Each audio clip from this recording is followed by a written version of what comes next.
سڵاوتان لێبێ و ئەم کاتەتان باش بەڕێزان لەگەڵتانین لە پانۆرامای ئەم شۆ بۆ قسەکردن و گفتوگۆکردن سەبارەت بە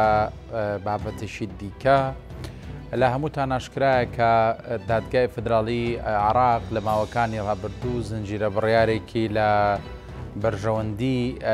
خەڵکی هەرێمی کوردستان لە هەر سەبارەت بە هەڵبژاردننی پەرلەمانی کوردستان بە ئایندەی موچەی موچەخۆرانی هەرێمی کوردستان کە خۆشببختانە ئەمەی دووەمیان تایبەت بە موچەی موچەخۆرانی هەرێمی کوردستان دادگای فدراڵی حکوومەتی بەغدای پابند کرد بەوەی کە مانگانە لە کاتی خۆیدا موچە و شایستە دارایەکانی فەرمانبەرانی حکوومەتی هەرێمی کوردستان لە کاتی خۆیدا بنێرێ و جیای بکاتەوە لە کێشە دارایەکانی نێوان هەرێم و بەغدا هەر ئەمەش بووە هۆی ئەوەی کە دەرەنجامێکی باشی لێ بکەوێتەوە کە خۆشببختانە ئەگەرچی دوایی ماوەیەکی دوور و درێژ توانرا لە چەند ڕۆژی ڕابردوو دەست بە دابشکردنی موچی مانگی شوبات بکرێ و ئەم ڕۆژ وا بڵاوکرایەوە کە لە سەرەتای هەفتەی داهاتوو ئەگەر ڕێکارەکان وەک خۆی بچێتە پێشەوە دەست بە دابشکردنی موچەی مانگی ئادار دەکرێت و تاوەکو پێش جژنی ڕەمەزان بەشێکی زۆر لە وەزارەتەکانی حکوومەتی هەرێم دەتوانن موچەیەکی دیکە ژوەر بگرن کە ئەمە تا ڕادەیەکی زۆر کاریگەری لەسەر بارودۆخ و ژیان و گوزەرانی خەڵکی هەرێمی کوردستان و موچەخۆرانی هەرێمی کوردستان دەبێت کە بەداخەوە ماوەیەکی زۆرە لە ناڕەحەتیدان بەوەی کە چاوەڕوانێکی دوور و درێژیان هەبوو تاوەکو موچەی مانگی شوباتیان وەرگریانی ئەم بڕیارانی دادگای فدراڵی خوێندنەوەی جیاوازی بۆ کرا لە ماوەکانی ڕابردوو هەندێک پێیان وا بۆ ئەولایەنە سیاسیانەی هەرێمی کوردستان لەسەر و هەمووشانەوەیکەتی نیشتیمانی کوردستان کە هۆکار بوون بۆەوەی دادگای فدراڵی ئەم بڕیارانە دەربکە بە شێوی بۆ قوارەی هەرێم و تێکدانی شیرازی سیاسی لە هەرێمی کوردستان تۆمەتبارکران و هەندێکی تریش وە کەڵوێستێکی نیشتیمانی گرنگ سەیری بڕیارەکانیان کرد بە پێیان وا بوو کە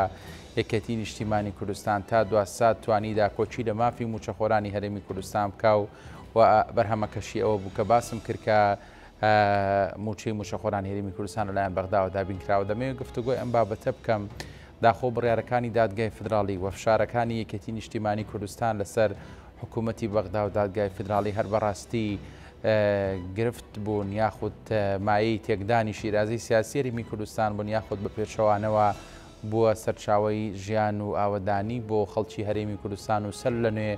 کرانەوەی بازار و سێکتارەکانی ئابووری گفتوگۆی ئەم بابەتە دەکەم لەگەڵ هەر یەک لە بەڕێزان ڕەوەند شەید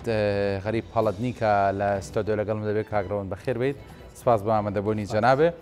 و کەمێکی دیکەش بەڕێز سامر ڕەشید ئاغا کادری پێشکەوتوی یەکێتی نیشتیمانی کوردستان ڕاستەوخۆ لە بەردەڕەشەوە لەگەڵمان دەبێت کاکڕەوەند جارێکی تر بەخێر بێت سپاس بۆ ئامادەبوونە بۆچی دوو تێڕوانینی جیاوازە بوون سەبارەت بە ئەو هەوڵانە یخود ئەو جۆدانی کە یەکێتی نیشتیمانی کوردستان دای لە بەغدا و بە تایبەت لە دادگای فدراڵی بۆ چەسپاندنی کۆمەڵک بڕیاری یاسایی گرنگ لە بەرژەوەندی فەرمانبەران و موچەخۆرانی هەرێمی کوردستان. بەڵێ سپاسانەکەم سپاس بۆم دەرفەتە لە ڕاستیە دادگای فدراڵی دادگایەکی گرنگی یاسادانانە لە عێراق و لەسەر و هەموو دەسەڵاتێکی یاسادانانەوە دادگایەکی دەستوریە کە هیچ یاسایەک لەسەر و ئەو دادگایانەوە قەرارەتەکانی بڕیارەکانی ئەم دادگایە بڕیاری باتومریزەمنەوە هیچ تانەیەک هەڵناگرن. یەکێتی نیشتیمانی کوردستان وەک دیارە خەمخۆری گەلەکەیەتی خەمخۆری ژیان و گوزەرانی خەڵکی هەرێمی کوردستانە ئێمە دەزانین کە نزیکەی دە ساڵە بێت هەرێمی کوردستان بەهۆی هێنانە پێشەوەی پرۆژە ئابووری سەربەخۆوە تووشی قەیرانێکی دارایی قوڵ بوو. ئەم قەیرانە وای کرد کە ئێمە تاکو ئەم ساڵ نەتوانین کێشەی موچە چارەسەر بکەین و خەڵک لە باروگوزەران و زروفێکی هێزگار ناخۆشە ژیان بگوزارن هەمیشە قەلق و لە دڵڕاوکی ئەوەدا بن موچە دی یاخود موچە نایەت. بۆیە دوای خۆڕێخستنەوەی یەکێتی نیشتیمانی کوردستان دوای هاتنە سەرکاری جەنابی سەرۆک پاڤڵ تاڵەبانی وەکو سەرۆکی یەکێتی نیشتیمانی کوردستان وەکو یەکێک لە خەمخۆرترین کارکتەرە سیاسەکانی هەرێمی کوردستان هەوڵێکی چڕ و پڕ دەست پێکرا لایەن یەکێتی نیشتیمانی کوردستان و خودی سەرۆک باڤڵەوە بۆ چارەسەرکردنی ئەم کێشەیە کە بەرۆکی هەرێمی کوردستان و موچەخۆران و فەرمانبەرانی هەرێمی کوردستانی گرتەوە. نەدەکرا لەوە زیاتر تەحملی ئەوە بکرێ ڕۆژانە مامۆستایان و فەرمانبەران بۆ داواکردنی سەرەتاییتری مایف خۆیان موچەیەک بێنە سەر جادە خۆ پیشانتان بکەم. بۆیە سەرۆک باوڵ و یەکێتی نیشتمانی کوردستان لە سۆنگەی خەمخۆری و پەروەشیان بۆ خزمەتکردنی خەڵکی هەرێمی کوردستان ڕویان کردە بەغدا و لەگەڵ سەرۆک وەزیران لەگەڵ هێز و لایەنە سیاسی عێراقیەکان لەگەڵ کاربەدەستان و پڕابەدەستانی عێراق زۆرترین دانیشتیان کردووە کە من ئەگەر هەڵە نەبم هەر خودی سەرۆک باوڵ زیاتر لە 40 جار سەردانی بەغدای کردووە لەگەڵ سەرۆک وەزیران و لەگەڵ سەرۆکی دادگای فدراڵی و لەگەڵ سەرۆک هێز و لایەنە سیاسیەکان کۆبووەوە بۆ چارەسەرکردنی کۆی ئەو کێشانەی کە لە نێوان حکوومەتی هەرێمی کوردستان و حکوومەتی عێراقیە بە هەڵپەسێراوی ماونەتەوە و لە ناویشانە بە تایبەتی و دیاریکراوی کێشەی موچەی فەرمانبەران. خۆشبەختانە دادگای فدراڵی لە قازانجی فەرمانبەران و موچەخۆرانی هەرێمی کوردستان بڕیاریدا و حکوومەتی فدراڵی پابند کرد بەوەی کە موچەی فەرمانبەرانی هەرێمی کوردستان لە ڕێی بانکە فدراڵەکانی حکوومەتی عێراقیەوە دابش بکرێەوە بگات بە دەستی فەرمانبەران. دیارە ناکۆکی و ململانی سیاسی و بەرژەوەندی حیزبی لە هەرێمی کوردستان ئەم دەستکەوتە گرنگەی سەرۆک باوڵ و یەکێتی نیشتمانی کوردستان وەکو پێویست بە هەند وەرنەگرت و کەوتنەتانە و تەشەر لێدان لەوەی کە ئەمە دژی قەوارەی هەرێمی کوردستانە دژی دامەزراوەکانی حکومڕانی لە هەرێمی کوردستان نازانم و دادگای فدراڵیان وەکو دادگایەکی نادەستوری لە قەڵەمدا، بەڵام ئەمانە هەمووی لە چوارچێوەی بەرژەوەندی حزبی خۆیانە بوو نەک پاسای و ڕاستەقینە. حقیقەت ئەوەیە کە خەڵکی هەرێمی کوردستان قازانجێکی زۆری کردووە لەم هەوڵانەی سەرۆک باوڵ و یەکێتی نیشتمانی کوردستان و ئێستا خەڵک جۆرێک لە ئومێدی بۆ گەڕاوەتەوە ئەگەر وەک موچەی مانگی دوو دابشکرام موچەی مانگی سێش بەم زوانە بڕیارە دابشکرێ گیرفانی گەرمە بێتەوە بازار ئەبوژێتەوە دەورانی ئابووری لە وڵاتەکەمان و هەرێمەکەمانە سوورە خوات. لەبەر ئەوە ئەوان بەتایبەتی پارتی دیموکراتی کوردستان بەداخەوە کەوتنە سەنگەرگرتنێکی تون لەگەڵ دادگای فدراڵی کە لە دیدی ئێمەوە ئەمە شێچێک بوو لەو هەڵە سیاسیانەی وەکو هەڵەکانی ڕابردوویان کە هەرێمی کوردستان باجەکەی داوە. ئەگەر تەماشا بکەین مەسەلەن پارتی لە ماوەی 10 ساڵی ڕابردوو 4-3 هەڵەی استراتیژی سیاسی کردووە کە خەڵک باجەکەی داوێت. کەمیان وەک گوتم پرۆژه ئابووری سربەخۆیە، ئەم پرۆژەیە خەڵکی هەرێمی کوردستان بە تەواوی باجەکەی داوە کەوتینە ناو قەیرانێکی دارایی قوڵەوە لە بەرامبەرە خۆیان وەکو حەزب وەکو هەندی ئەشخاص لە ناو پارتی و هەندێک کۆمپانیا نزیک لە پارتی قازانجیان کرد. ینی بە جۆرێک لە جۆرەکان ئەمە بۆ دیزە بە دەرخۆنەکردنی داهاتی هەرێمی کوردستان بوو و ئێمە دەزانین پێش پرۆژەی ئابووری سربەخۆ هەرێمی کوردستان لە گەشەکردنێکی خێرای ئابووریا بوو و ئەگەر ئێمە لەسەر ئەو ڕیتمە بەردەوام بووینە ئەسا کوردستان لە شوێنێکی تر بوو و هەرگیز تووشی ئەو قەیرانەدارایە نەبووین. ئەمە هەڵەیەک بوو. هەڵەی دومیان ئەنجامدانی ڕفراندۆم و ئەنجامدانی ڕفراندۆم کاکسەرتی بێمە دەزانین کە هەموو دۆستەکانمان لە سنگەی پەرۆشی و خەمخۆریان بۆ قەواری هەرێمی کوردستان پیان وتێن ڕفراندۆم مەکە و پارتی سوور بوو لە ئەسەر ئەنجامدانی ڕفراندۆمەکە و باژماندا خاکمان لە دەستدا پەیوەندی دەرەکانمان لاواز بوو شکۆمان بە شێوازێک لە شێوازەکان شکێنرا ڕۆڵمان لە ناو عێراقا لاواز بوو. هەموو ئەمانە وای کرد ئەگەر ئیجازە بدەیت کاکسەرتی پارتی خۆشی باجیدا ڕاستی لەوێت. دوای ئەوە مەسەلەن پارتیات و هەڵەیەکی ترەکات ئەویش تەحالفکردنە لەگەڵ سەدر و حەلبووسی کە دیسانەوە ئەمە بووە مای تووڕەکردنی هەندێک هێز و لایەنی سیاسی عێراقی و وای کرد کە هەرێمی کوردستان باج بداوە بێتە مای کۆمەڵێک گرتنبەری کۆمەڵە ڕۆشن لایەن عێراقەوە دژ بە هەرێمی کوردستان و زۆرتر لاوازکردنی دامەزراوەکانی حکوومەتی هەرێمی کوردستان. ئێستا لە سەروبەندی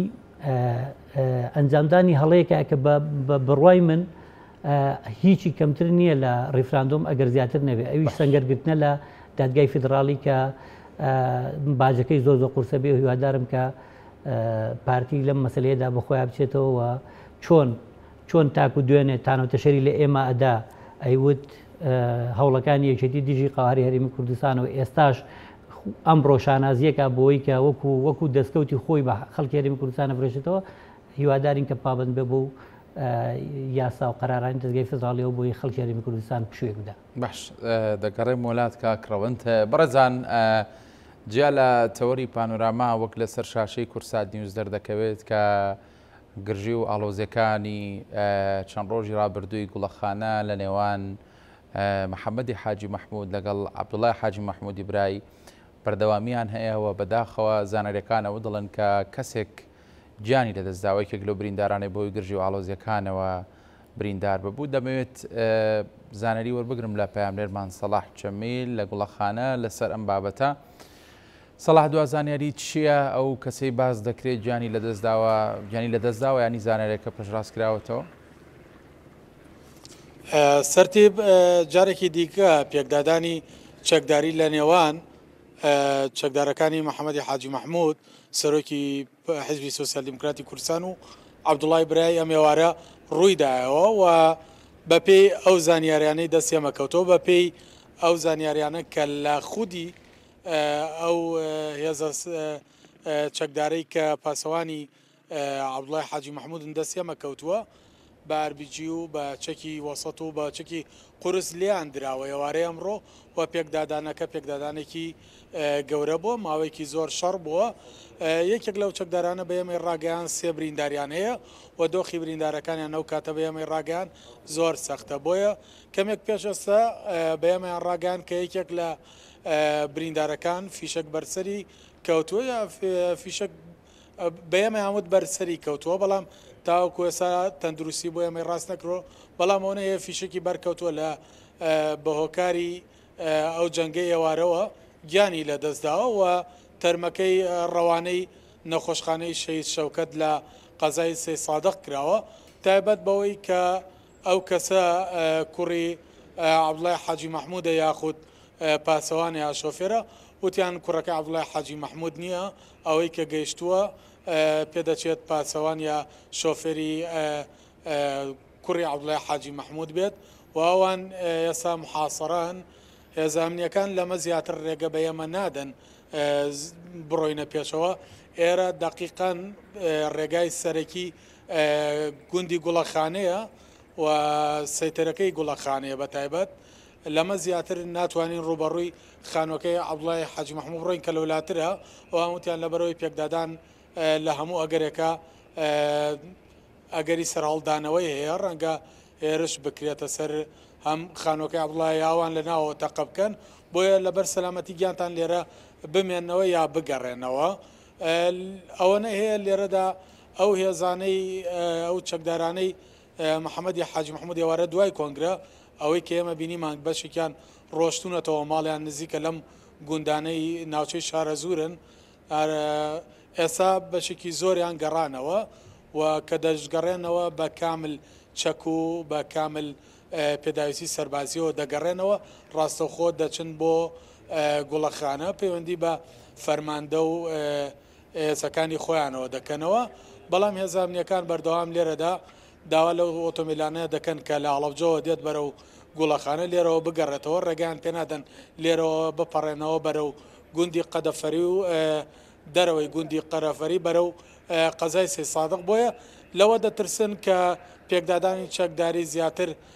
تەشەنە بسێنە و خەڵک بێتە قوربانی بۆ پاراستنی گیانی هاوڵاتیان و پاراستنی ئەو کەسانەی کە لێرەیە لەمە زیاتر کەس نەبێتە قوربانی هێزەمنیەکان داوای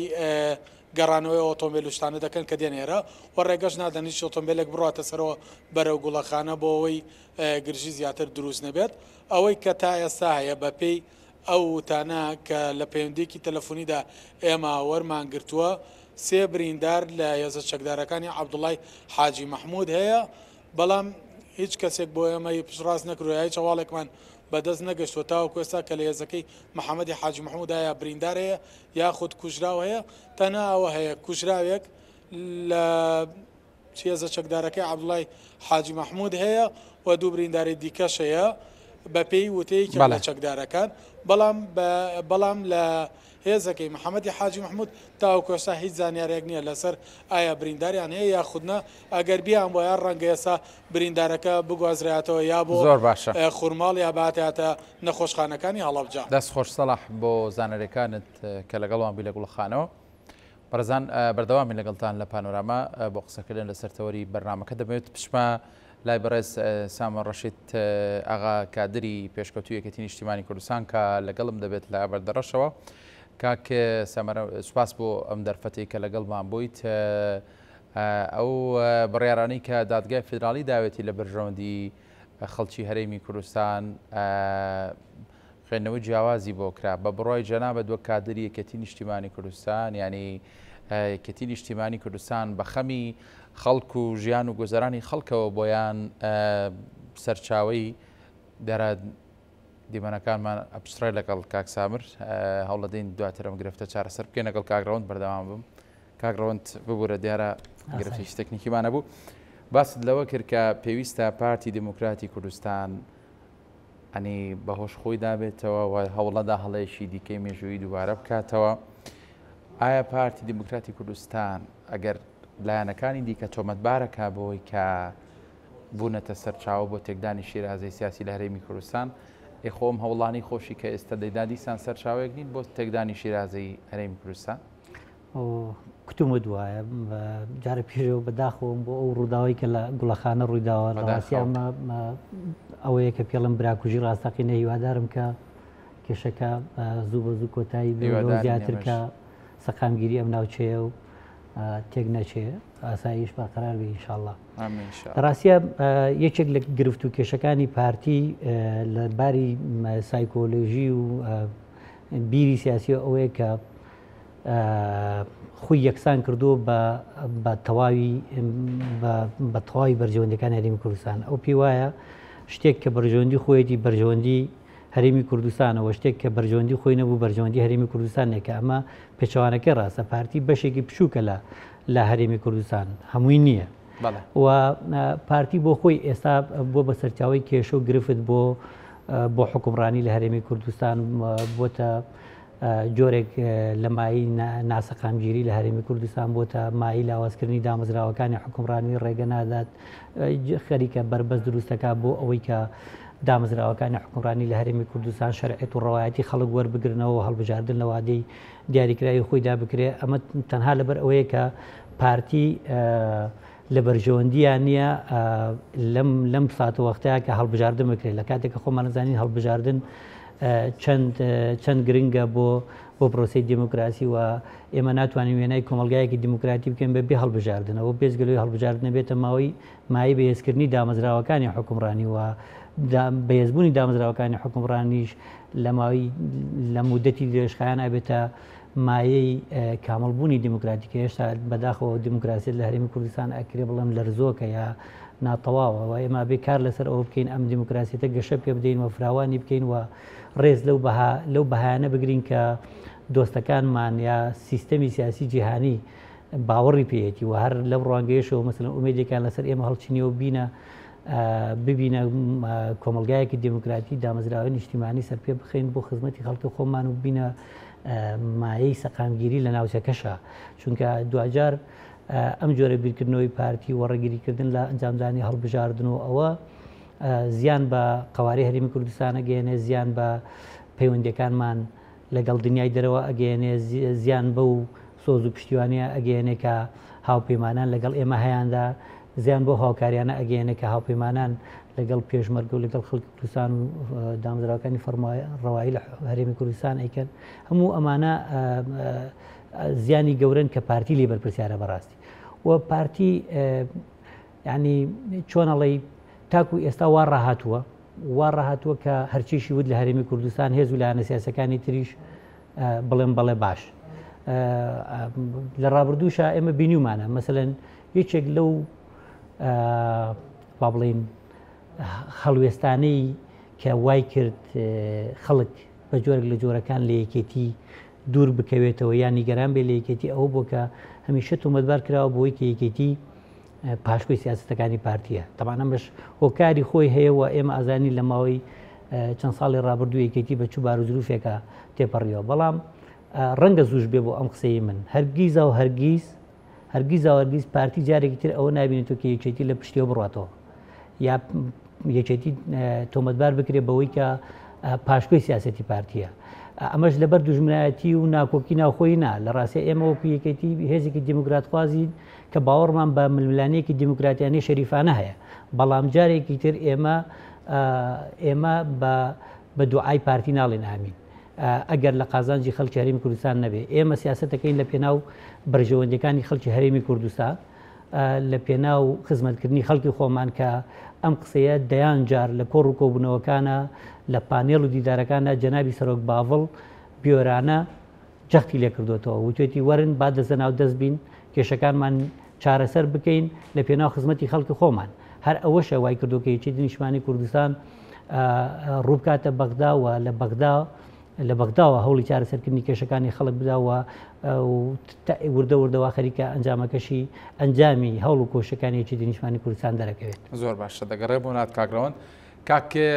سامر ڕەشید ئاغا جارێکی تر بەخێر بە یەگەرگویستی دەنگی بنی مامبورەکە ئەو گرفتە دروست بوو دەمێ پرسیاریەوە لە جەنابەت بکەم یعنی هەوڵەکانی یەکێتی نیشتیمانی کوردستان چۆن هەڵدەسەنگێنیت لە بەغدا و بەتایبەت ئەو زنجیرە بڕێرانەی کە دادگای فدرالی دای لە بەرژەوەندی خەڵکی کوردستان لە ماوەکانی ڕابردوو زۆر سپاس ئێوارەی بەڕێست و میوانە بەڕێزەکە و بنێرانی بەڕێز باش ڕەنگە یەکێتی نیشتیمانی کوردستان ڕۆژ بە ڕۆژ بۆ جەماوەر و بۆ خەڵک دیار دەبیتن کە یەکێتی نیشتیمانی کوردستان یعنی بەفعلی هێزی گەلە و هێزی نیشتیمانە و هێزێکە هەوڵ دەداتن بۆ کوردستان بۆ نیشتیمان کە لە بەرژەوەندی خۆی وەلا نایە بۆ کوردستان ئەوەی لە دوایی کە یەک لە دوایەکانی کۆبنەوەکانی عێراق کە هەمومان وەکو کوردێک نەک وەکو من وەکو کادرێکی یەکێتی نیشتیمانی کوردستان دەبی ڕۆلی سەرۆک باڤڵ بەڕاستی بە گەورەی بنرخێنین کە هەوڵێکی جدیدا سەردانێکی زۆری بەغدای کرد ماوەیەکی زۆر ماندی بوو دەستەیان و هەموو بە هەموو شێوازێک ماندی بوو توانی ئەوەی کە پێویست بوو ئەوەی کە کورد لە ماوەی ڕابردوو نەمان بوو لە بەغدا بیهیتەوە گۆڕەپانی گفتوگۆ و گۆڕەپانی سیاسی و کورد بکاتەوە بە هێزێک بە ڕقەمێک کە لە ڕێگای برادران کە پارتی دیموکراتی کوردستانە بەداخەوە لە بەغدا بوون تەنها بۆ پۆست و بۆ مەرامی سیاسی بەڵام سەرۆک باڤڵ ئێستا هەموو یان دەتوانم بڵێم زۆربەی نەتەوەی کورد گەلی کورد هاوڵاتیانی کورد درکی بە هەوڵەکانی سەرۆک باڤڵ و یەکێتی نیشتیمانی کوردستان داوە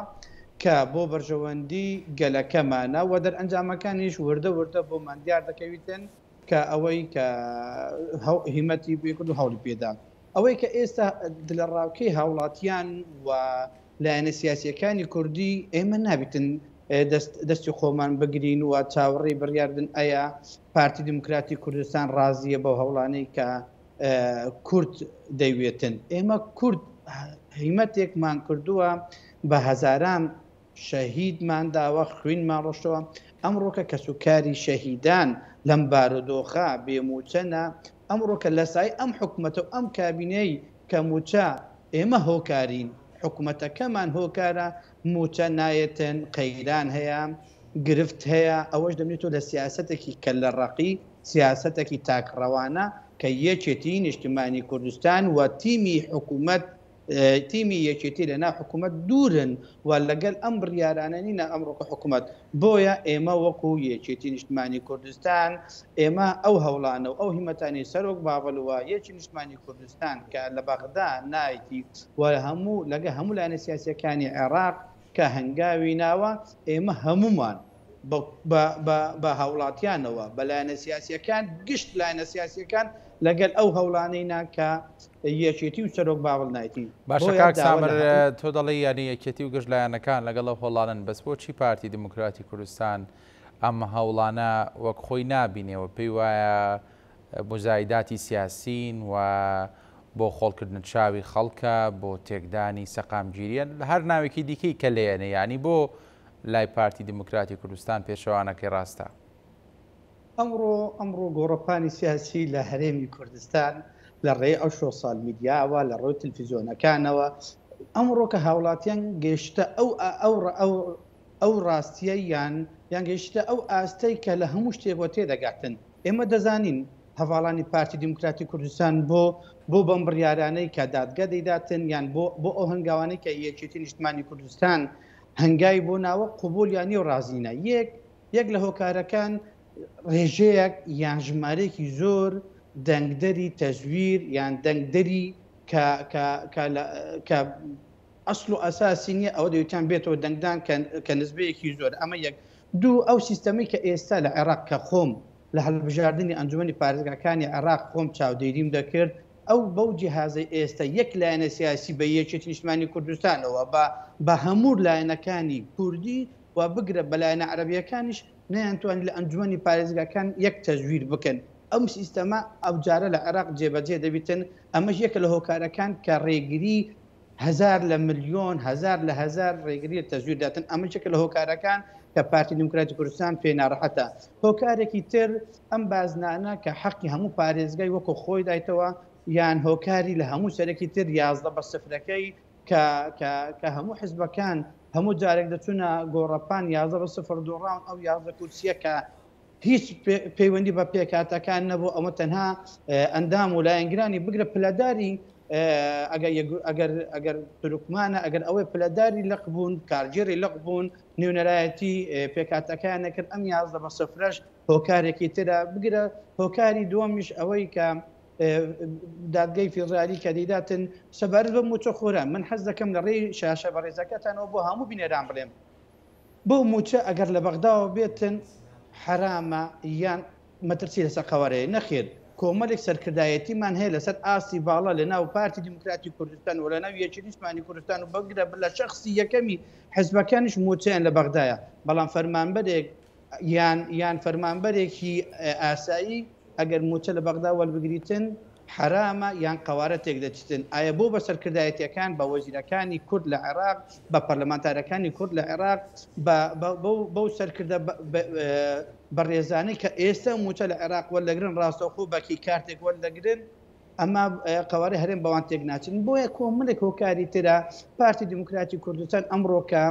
بۆ خۆی دەزانیتن چونکە شارەزایەکی تەواوی لە بواری هەڵبژاردن و تەزویر هەیە دەزانیتن ئەگەر بشتە گۆڕەپانی ئەم جارەی هەڵبژاردن ڕێژەی خۆی دیاری دەبیتن. دەزانیتم ڕێک چەند دەنگێک دەینیتن کورسیەکانی خۆی دیاری دەبیتن وەک بگرە چەندین کۆبنەوەی نهێنی لە ناو پارتی دیموکراتی کوردستان کرایە کە دڵکیان بۆەوەی کردی ئەو کورسیانەی دێتن بە هیمەتی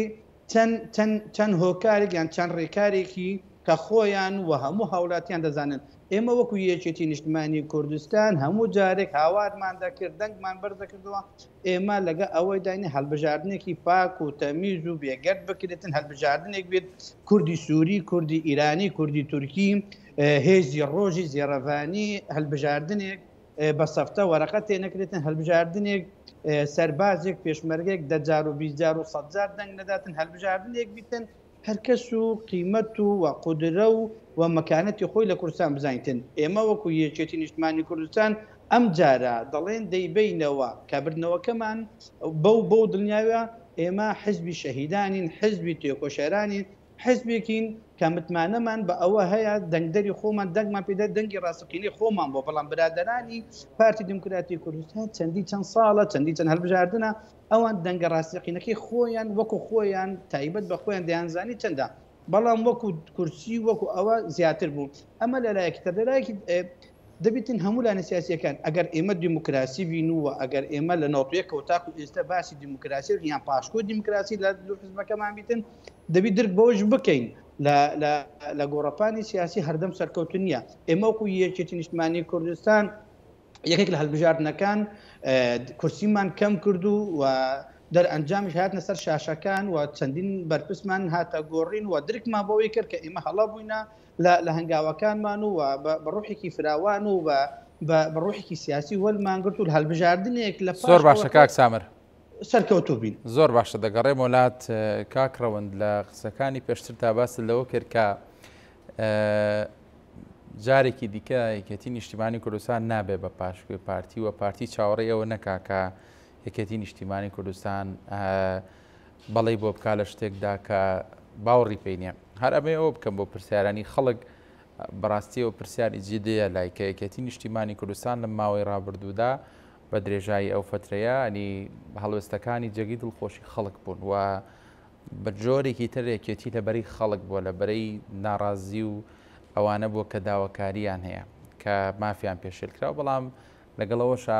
ڕابردوو ئەوە پیشنیشان دەدا کە یەکێتی نیشتیمانی کوردستان هاوپەیمانێکی استراتیژی پارتی دموکراتی کوردستان بوو. ینی ئێوە لەسەر ئەم نەفەسە لە سیاستکردن بەردەوام دەبن؟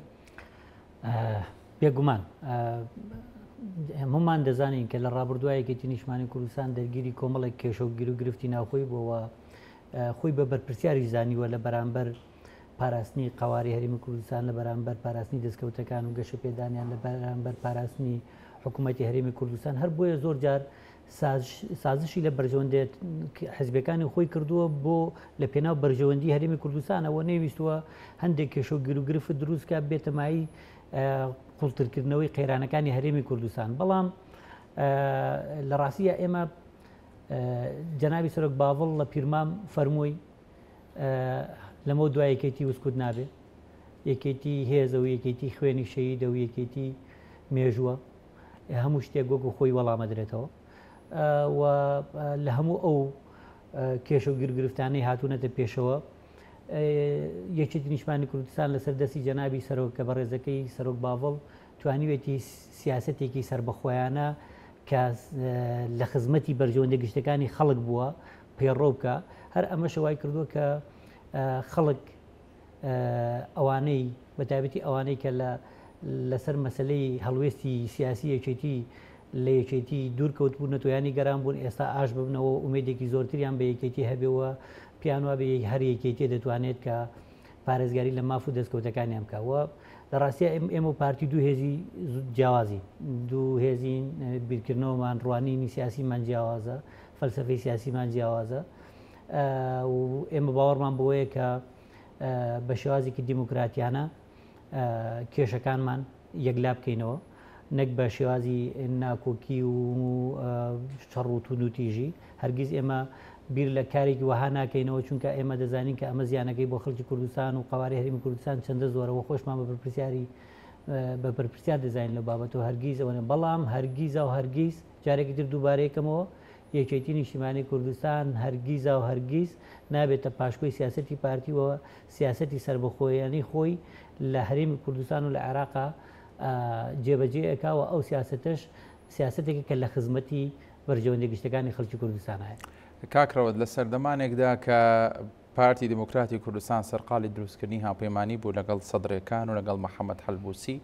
بە تەواوی باوەڕی بەوە هەبوو کە دوجار گەڕانەوە هەر بۆ قسەکردن و گفتوگۆکردن لەگەڵ بەغدایەوە دەبێت ئێمە شەڕی مافەکانمان لە بەغدا بکەین. بەڵام بارودۆخەکە سوڕا و بانی پارتی دموکراتی کوردستان نەیتوانی سەرکەوتو بێ لەو مانۆڕە سیاسی کە کردی. بۆچی ئێستاکە یەکێتی نیشتیمانی کوردستان پێیەکی لە بەغدای و پێیەکی لە هەرێمە بۆ شەڕ و قوتی خەڵک پارتی پێی وایە ئەمە دژی قواری هەرێمە ئەمە خیانەتە ئەمە ئەنی نازام هەر شتێک کە ئەوان ناوی لێنن ئەو هەڵمەتە میدیایی کە دەیبینیت و کاک سامریش باسی کرد ئەنی بۆچی ئەم دوو فاقیە لە سیاستکردن بۆ؟ لە ڕاستیە پارتی کێشەی زۆرە ینی تۆ سەیری کە ساڵی 2021 کە هەڵبژارنی پەرلەمانی عێراق کرا و کە نەتایجی هەڵبژارنەکە ڕاگەێنرا زۆربەی زۆری لایەنە سیاسی عێراقیەکان ناڕازی بوون لەسەر ئەنجامی هەڵبژارنەکەەوە بەشێک لەو هێزولانە سیاسی عێراقیانە چوونە دادگای فدراڵی لەوێ سکاڵیان تۆمار کرد و ئەوە بەڵام لەبەرەوەی کە ئەنجامی هەڵبژارنەکە لە قازانجی پارتی بوو لە قازانجی ینی بەرژەوەندی حیزبی پارتی بوو و سەرۆکی پارتی دموکراتی کوردستان بەڕێز کاک مەسعود بروسکەی پیرۆزبایی و دەستخۆشی بووە و دادگاکە نرد و هیوای سەرکەوتنیوانی بۆ خواستن. بەڵام ئێستا بە دادگاکاڵە نادەست بەڵام ئێستا بۆ لەبەرەوەی کە هەندێک بەرژەوەندی هەرێمی کوردستان ڕەچاو کراوە لەسەر دەستی یەکێتی نیشتیمانی کوردستان و خۆی بەشێک نییە لەو دەستکەوتە دادگاکە بە نادەستوری لە قەڵەمەدا کە وەک جەناب فەرمی ئەمە دووفاقیە لە سیاسەتە و ئێمە بەشێکین لە عێراق ئێمە هەرێمێکی فدراڵین لە عێراق دوژمنی ئێمە نین و ناشانەوێ مامەڵەیەکی دوژمنکارانە لەگەڵ ئێمە بکەین ئەگەر لە نێوان ئێمە و عێراقدا دەستورێکەیە و دەکرێت هەموو کێشەکانمان لە ڕێگەی ئەم دەستورەوە چارەسەر بکەین و پارتی خۆی زۆر جار بۆ چارەسەرکردنی کێشەکان یاخود بۆ بەدەستێنانی بەرژەوەندێکی خۆی پەنای بردو بۆ دادگای فدراڵی و پێشی شەرم نەبوو دوێنە و پێرێت مەسەرەن لە دەرگای فدراڵێکە شکاتی کردووە ئەو کەچی لەو لاشە پێڵێ نادەستوریە لەبەرەوە پارتی وەک گوتمە لە سەرەتای قسەکانمە ئاماژەم پێدا ئەو لەکوێ بەرژەوەندەکانی خۆی هاتە دەست ئەوە هەموو شتێک ئۆکێ و تەواوە لەکوێ بەرژەوەندەکانی خۆی زیانی پێگەیشت پێی وایە کە زیان بەرژەوەندەکانی هەرێمی کوردستان گەیشتووە ئەو ئەم خۆ یەکسانکردنە بە بەرژەوەندە باڵەکانی هەرێمی کوردستان هەڵەیەکی سیاسیەکە پارتی بەردەوامە لەسەری و جۆرێکیشە لە حساب نەکردن بۆ ڕایگەشتی خەڵکی کوردستان بۆ ئیرادەی هێز ویلانە سیاسەکانی تری هەرێمی کوردستان کە من پێم وایە ئیتر سەردەمەکە بەسەر چووە سەردەمی ئەوە نەماکە پارتی تاگڕەوانە حکومکە و تاگڕەوانە بڕیار بدا و تاگڕەوانە بڕیار لەسەر چارەنووسی هەرێمی کوردستان بدا و ئایندەش دەریەخات و هەڵبژاردننی ئایندەی هەرێمی کوردستان دەریەخات کە سەنگی ڕاستەقینەی پارتی چەندە و پێشم وایە کە هەموو دژایەتەکانی پارتی بۆ ڕێگریکردن لە ئەنجامدانی هەڵبژاردن لە دەی شەشدا تەنها لەبەر ئەوەیە کە شەرم لە دەرکەوتنی سەنگی ڕاستەقینەی خۆیەکە و هیچی تر هەموو پاساوەکانی تری پاساوی نادروست و ناڕاستن. زۆر باش. کاک سامر ئەگەر گوێبیستی قسەکانی کاگڕەوەند بوو بێتی هەر بەڕاستی جەنابیشت هەمان سەرنجتیان هەمان بۆچوونەتەیە لەوەی کە یەکێتی سازش ناکا لەسەر و هەڵوێستانی کە ئێستا هەیەی سەبارەت بە ژیان و گوزەرانی خەڵک لە هەرێمی کوردستان سەبارەت بە ڕاستکردنەوەی ڕێڕەوی حکومڕانی لە هەرێمی کوردستان ڕاستکردنەوە هاوسەنگی هێز لە هەرێمی کوردستان ئەنی خەڵک ئومێد و هیوایەکی بۆ دروست بووە لەسەر هەوڵەکانی یەکێتی نیشتیمانی کوردستان ئەنی یەکێتیش ئەرکی سەرشانێتی کە خەڵک بێ ئومێد نەکا. وڵا پێش وەڵامی جەنابەت بدەمەوە کومنتێک لەسەر قسەکانی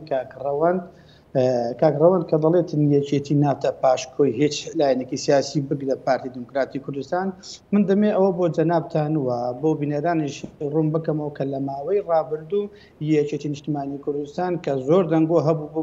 یەکێتی وەکو پاشکۆی پارتی کاری کردەوە نەخێر یەکێتی نیشتیمانی کوردستان ئەو کات و ئەو ساتیش کاری کرد هاوپەیمانی بەست کۆمەڵک شتی کرد لە بۆ بەرژەوەندی گەڵ و نیشتیمان بەڵام پارتی دموکراتی کوردستان دیار بوو هەر نەگەشتن ئەو حقەتە ئەو قەنەعەتی دەوێتیان ئەم گۆڕەپانە تەنها بۆ خۆیان حکومکەن ئەگەر نە یەکێتی نیشتیمانی کوردستان حزبی شەهیدانە حزبی خاک و گەڵە یەکێتی نیشتیمانی کوردستان هاوپەیمانەتی لەگە هەر کەسێک دەکاتن لەسەر ئەساس و حەسابی بەرژەوەندی گەلی کورد ئەوەی کە لە ڕابردوش لەگە پارتی دموکراتی کوردستان کردی درکی بەوەی دەکرد ڕۆژێک لە ڕۆژان بێتن پارتی بگات ئەو حقەتەی کە خزمەتی گەل و نیشتیمان بکاتن بەس دیارە ئێستا بۆ یەکێتی نیشتیمانی کوردستان ڕۆم بەوە کە پارتی دموکراتی کوردستان نەک جێدەداتە بەرژەوەندی گەل نەک جێداتە خوێنی شەهیدان تەنها ئەوەیە کە ماف و ئەمتیازاتی لە شێبیتن ئەگەر لەگەر دژمنیش دەستی تێوەرداتن ئەوە دەیکاتن بۆیە ئەم جارە منیش تەکید دەکەمەوە هەڵبژاردننی دەی شەش ئەگەر ئەنجام بدرێتن ڕووی ڕاستەقینەی نەک پارتی دموکراتی کوردستان هەموو حزبە کوردستانیەکان دیاری دەبیتن و پارتی دموکراتی کوردستانیش ڕێگرە لەوەی ئەنجامدانی ئەم هەڵبژاردنە بەم میکانزمە بەم پاکتاویە بەم پاکیێزەی ئێستا کە دەکرێتن ڕووی ڕاستەقینە و کورسیەکانیش دیار دەبیتن وە بەڵێنتانش پێدەم ئەمە گۆڕەپانی سیاسیە کە لە هەڵبژاردننی تورکیەش بینیمان ئۆردۆغان دانی بەوەی داهینا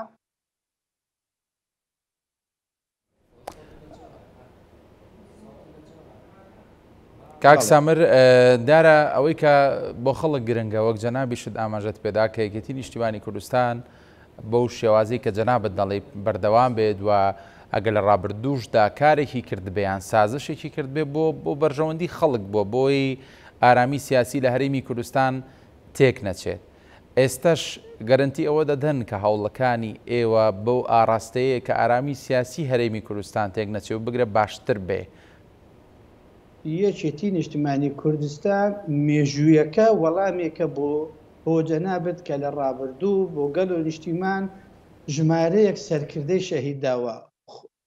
بۆیە یەکێتی نیشتیمانی کوردستان هەموو هەوڵێک دەداتن وەکو مۆمێکە یەکێتی نیشتیمانی کوردستان خۆی دەتاوێنتەوە بۆ بەرژەوەندی گەل و نیشتیمان هەوڵ دەداتن ئەوەی کە یەکێتی هەوڵی بۆ دەداتن خۆش ئارامیە، سەقامگیری سیاسیە، سەقامگیری ئاساییشە،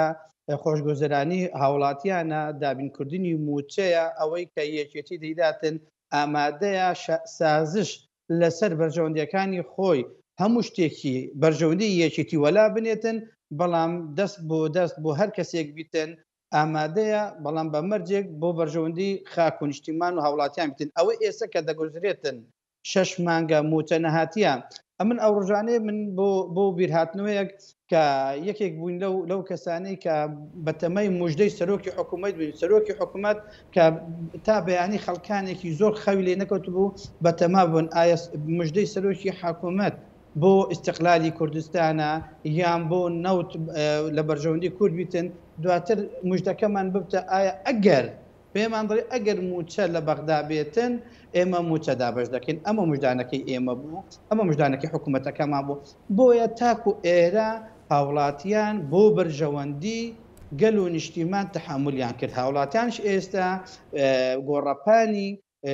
کوردستانش ئێستا تەحملی ئەوەی ناکاتن ئەوەی کە پارتی دموکراتی کوردستان بۆ بەرژەوەندی خۆی هەوڵ دەداتن و هەوڵاتی و فەرمانبەر و سپاس کاک سامر بۆ کردە قوربانی. زۆر سپاس کاک سامر بوو بورەکاتم کەم ماوە کاگڕەوەند بە کورتی ئەنی خەڵک هیوای هەبێ و گەژبین بێ بەوەی کە ئێوە نیەتی گۆڕانکاری و چاکسازی گەورەتان هەیە لایەندا. لە ڕاستیدا هەموو ئاماژەکان بۆ ئەوەن و ئامادەکاریەکان یەکێتی نیشتیمانی کوردستان بۆ ئەوەن کە ڕێڕەوی چەوتی حکومڕانی لە هەرێمی کوردستان لەسەر دەستی یەکێتی نیشتیمانی کوردستان ڕاز بکرێتەوە و سیاسەتی حکوومەتی هەرێمی کوردستان بخرێتەوە خزمەتی بەرژەوەندیە گشتەکانی خەڵکی کوردستان و دادپەروەری لە هەرێمی کوردستان لانی کەمی دادپەروەری لە هەرێمی کوردستان بچەسپێنرێ،